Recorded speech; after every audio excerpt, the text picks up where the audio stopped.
ہمارے گھر میں گارڈن ہے تو ہم نے مالی رکھا ہوا ہے، وہ آتا ہے، وہ اسے تراش خراش کرتا ہے، خشک شاخوں کو کاٹتا ہے، ادھر نکل جاتی ہیں ان کو پھر تو وہ پودا بن کے نکلتا ہے، ٹھیک ہے۔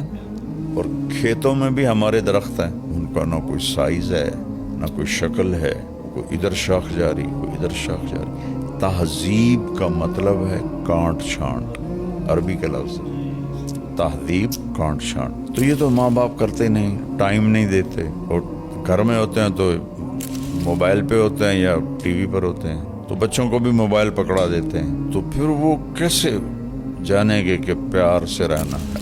بچپن سے فطرت ہو جاتی ہے، جو میں چاہوں وہ ہونا چاہیے۔ اس کو اس فطرت سے نکالنے کے لیے اللہ نے ماں کو کہا تیرا سب سے بڑا وظیفہ، جاب، نوکری یہ ہے کہ نسل کو تیار کر، چونکہ باقی ہر مخلوق پڑھی لکھی پیدا ہوتی ہے، اس کو اللہ اس کے پیٹرن پر خود چلاتا ہے۔ انسان جنگلی پیدا ہوتا ہے، اس کو کچھ پتہ کوئی لا تعلمون شیئا، قرآن میں آتا ہے واللہ اخرجکم من بطون امہاتکم لا تعلمون شیئا، ہم نے تمہیں ماں کے پیٹ سے نکالا، تم کچھ بھی نہیں جانتے۔